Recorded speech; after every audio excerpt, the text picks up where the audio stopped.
Everyone,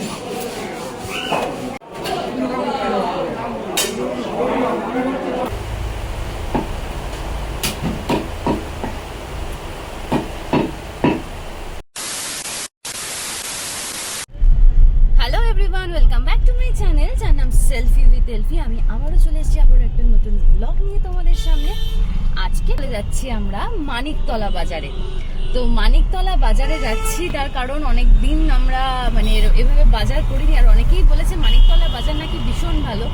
তো দেখা যাক মানিকতলা বাজারে গিয়ে কি কি পছন্দ হয়, কি কি কিনি। আমি বিশেষ করে আমি বাঙালি, মানে আমি বাঙাল, তো সেক্ষেত্রে দাঁড়িয়ে আমার মাছ খেতে ভীষণ ভালো লাগে, মাছ খেতে ভীষণ পছন্দ করি। তো আজকে দেখা যাক মানিকতলা বাজার থেকে কি কি বাজার করা হয়। এর সামনে এটা নিয়েই আমি একটা ব্লগ বানাবো ঠিক করেছি, তো যাচ্ছি চলো।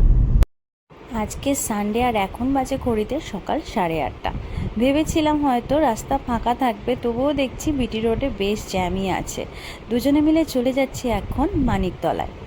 মানিকতলা বাজারে গিয়ে তোমাদের সাথে দেখা হচ্ছে, চলো। আজকে মানিকতলা বাজারে এসেছি বেসিক্যালি ইলিশ মাছ কেনার জন্য। প্রথমেই তাই চলে এসেছি এই দোকানটায়।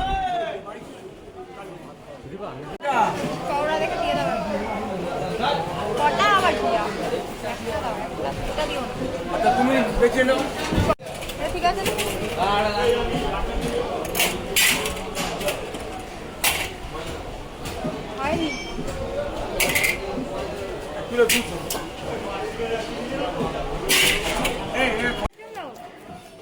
এই মাছটা নিয়ে নিলাম, ওজন হয়েছে 1 কিলো 300 মতন, আর দাম নিয়েছে আমাদের থেকে 2400 টাকা। তো দাদাই মাছটা এখন কাটছে, আর এরই মাঝখানে আমি একটু বাজারটা ঘুরে দেখি, চলো।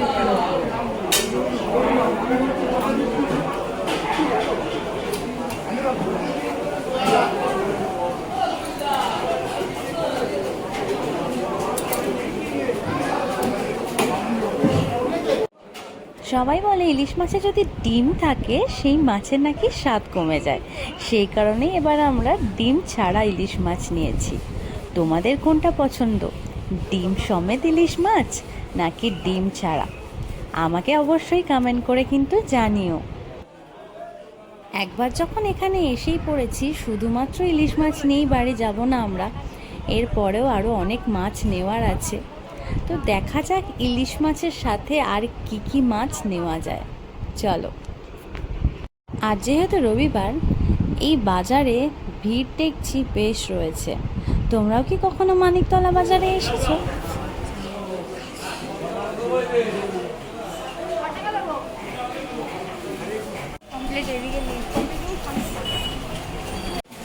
এবার একটুখানি মানে ইলিশ মাছ নেওয়া হয়ে গেছে, তো বাড়িতে গিয়ে রান্না হবে। এরপর একটুখানি চলে এসেছি পমফ্লেট মাছ নেওয়ার জন্য, সেটাই খুঁজছি। প্রচুর হিউজ মাছ রয়েছে এখানে। এই প্রথমবার এলাম মানিকতলা বাজারে, তো দেখা যাক কোথায় ভালো পমফ্লেট পাওয়া যায়। হ্যাঁ হ্যাঁ, কত করে দেবো? 700 করে নাও 1 কেজি। 700 করে নাও 1 কেজি।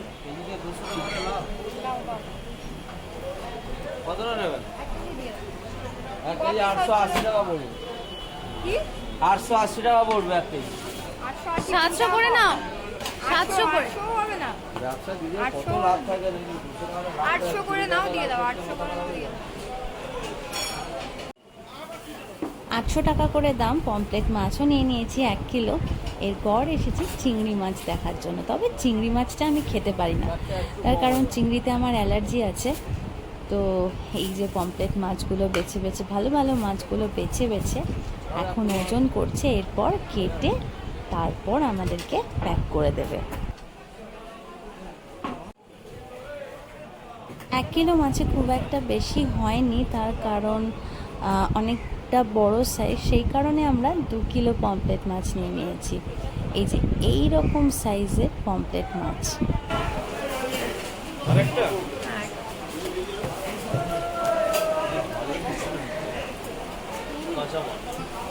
নিয়ে ফেললাম গো ইলিশ। ইলিশ খুব একটা মাছগুলো ওজন হয়ে যাওয়ার পর এখন কেটে দিচ্ছে এভাবে কাঁচি দিয়ে, দানাগুলোকে কেটে তারপরেই দেখলাম ভালো মতন ক্লিন করে দিল। ব্যবস্থা এখানে ভীষণ ভালো। এই পমফ্রেট মাছগুলো কাটতে সময় নিল ম্যাক্সিমাম 5 থেকে 10 মিনিট। এগুলো কেটে ফ্রেশ করে দেওয়ার পরে আমরা চলে যাব মাটন কিনতে। তো মাটনের দোকানে দেখতে পাচ্ছি এখানে অনেকগুলো রয়েছে, দেখা যাক কোনটায় ঢুকি। ইলিশ মাছ নেওয়া হয়ে গেছে, পমফ্রেট মাছ নেওয়া হয়ে গেছে, এরপর নিয়ে নেব মাটন। আজকে জমিয়ে খাওয়া দাওয়া হবে বাড়িতে অনেকদিন পরে। এখানে কয়েকজনকে জিজ্ঞাসা করে জানতে পারলাম কুরেশি বলে এই দোকানটার মাটন নাকি ভীষণ ভালো, আর এখানে জল দেওয়া হয় না মাটনে, মানে একদম ড্রাই মাটন বিক্রি হয়। চলে এসেছি এই দোকানে, আর এসে দেখছি সামনে যে মাটনগুলো কাটা হচ্ছে, তো সেগুলো নাকি অর্ডারের। প্রত্যেক দিন নাকি বড় বড় দোকানের অর্ডার যায় এই দোকান থেকে।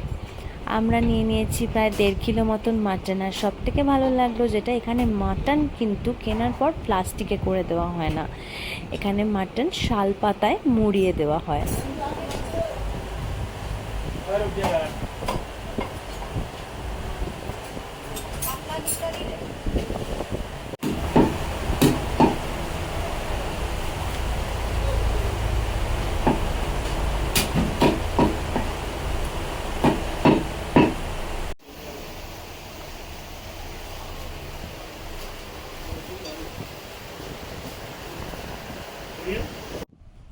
আজ তো প্রচুর বাজার করেছি, বাড়িতেও চলে এসেছি, আর রান্নাও হয়ে গেছে।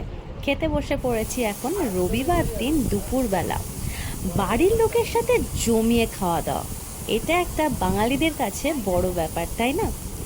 তো পমফ্রেট মাছ তো অলরেডি চলে এসেছে, আর তার সাথে রয়েছে আজকে ভাত, শুক্তো, এছাড়াও আসছে ইলিশ মাছ। বলতে বলতেই চলে এসেছে, মাটনটা হলেই চলে আসবে।